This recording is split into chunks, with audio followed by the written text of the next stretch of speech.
Here is the handlebar shaft. What you're going to want to look for is the cords on the bottom. And so what you do is you set this on the ground. I'll show you here in a second.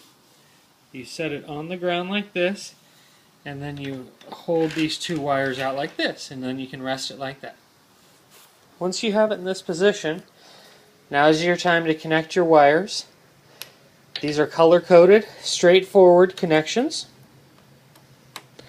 Now we have them connected. Now we're going to stick the handlebar up in the air, and you'll hear some fun noises, and slowly ease it into the shaft. Now don't go all the way down yet. You have to loosen the handlebars, pull the handlebars up about a half foot, tighten the handlebars back down with this notch. And so basically I don't have it sitting all the way down yet. And the reason for this is I don't want to pinch those cords.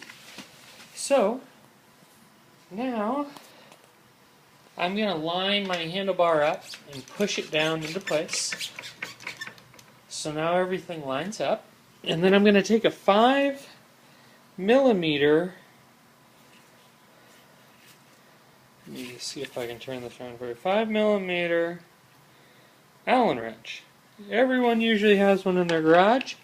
You give her a couple turns until she's tight, and then you will be good to go.